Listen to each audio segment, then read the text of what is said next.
Hello दोस्तों, इस video में हम प्रधानमंत्री जनधन योजना यानी कि BSBDS सेविंग्स अकाउंट्स को कंपेयर करेंगे पेमेंट बैंक के सेविंग्स अकाउंट्स के साथ में कि इन दोनों ही सेविंग्स अकाउंट्स में से कौन सा सेविंग्स अकाउंट आप लोगों को ओपन करवाना चाहिए।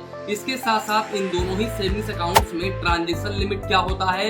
इसके साथ साथ हम इस वीडियो में ये भी देखेंगे कि आप इन दोनों ही सेविंग्स अकाउंट्स में FD RD करवा सकते हैं या फिर नहीं करवा सकते हैं। तो वीडियो को बिल्कुल भी स्किप मत करिएगा।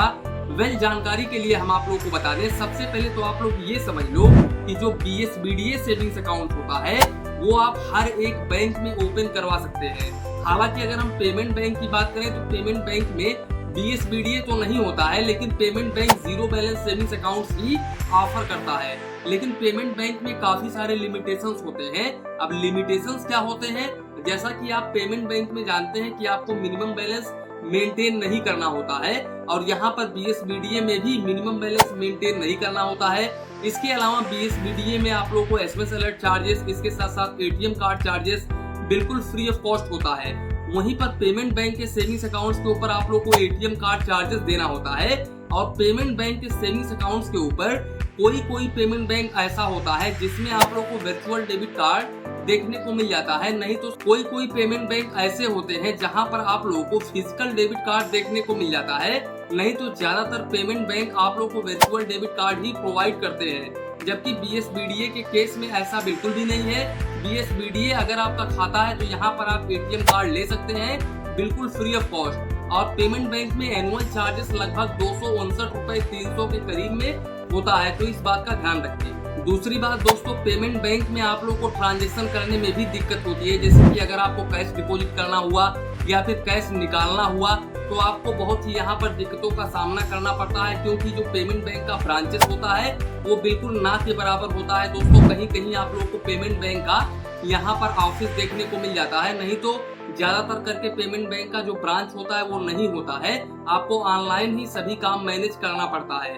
हालांकि अगर आपका कोई काम फंस जाता है तो कस्टमर केयर के जरिए बहुत ही जल्दी हो जाता है। वहीं पर BSBDS खाता अगर आप किसी बैंक में ओपन करवाते हैं तो उस बैंक में जाकर के अपना प्रॉब्लम सॉल्व करवा सकते हैं। इसके अलावा RBI पर भी कंप्लेंट कर सकते हैं, आपकी पूरी सुनवाई होगी।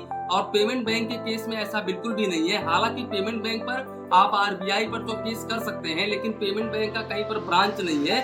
अगर आपको जाना है तो इनके हेड ऑफिस में जाना पड़ेगा, तो आपको बहुत ही लंबा सफर तय करना पड़ेगा। तो जिसकी वजह से पेमेंट बैंक को एक तरह से हम इसको ड्रॉ करते हैं। इसके साथ साथ पेमेंट बैंक में एक और लफड़ा है कि पेमेंट बैंक में आप FD नहीं कर सकते हैं। और इसके अलावा पेमेंट बैंक में आपका 2 लाख रुपए से अधिक का कैश नहीं होना चाहिए, जबकि BSBDS के केस में ऐसा बिल्कुल भी नहीं है। अगर आपका प्रधानमंत्री जनधन योजना का अकाउंट है तो आप यहाँ पर कैश जितना चाहे उतना रख सकते हैं, लेकिन पेमेंट बैंक में आप 2 लाख रुपए से अधिक का कैश नहीं रख सकते हैं। इसके अलावा BSBDS में आप लोग को इंश्योरेंस देखने को मिल जाता है, यानी कि प्रधानमंत्री जनधन योजना में आप लोग को इंश्योरेंस देखने को मिल जाता है, ओवरड्राफ्ट फैसिलिटीज देखने को मिल जाता है। जबकि पेमेंट बैंक में आप लोग को ना ही तो ओवरड्राफ्ट की फैसिलिटीज देखने को मिलती है, ना ही तो आप लोग को यहाँ पर इंश्योरेंस देखने को मिलती है। बहुत ही कम ही केसों में आपको इंश्योरेंस देखने को मिलता है, नहीं तो ज्यादातर करके जो पेमेंट बैंक होते हैं वो आपको इंश्योरेंस ऑफर नहीं करते हैं। तो इस बात का ध्यान रखिए। तो जब सबसे बड़ा यहाँ पर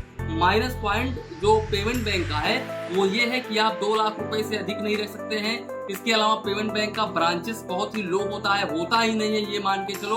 और तीसरा पॉइंट, यहाँ पर आपको ट्रांजैक्शन, आप ज्यादा ट्रांजैक्शन कर देते हैं तो आपका खाता भी फ्रीज हो जाता है और सुनवाई भी नहीं होता है।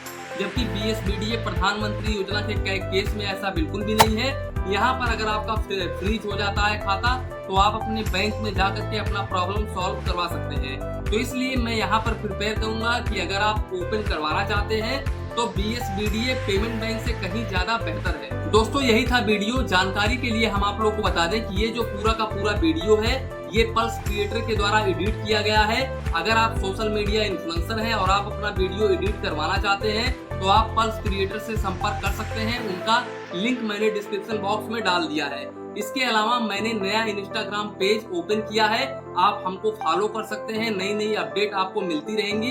इसके अलावा अगर आपको बैंकिंग के बारे में कोई समस्या है तो आप हमें इंस्टाग्राम पर मैसेज कर सकते हैं, हम आपका रिप्लाई जरूर करेंगे।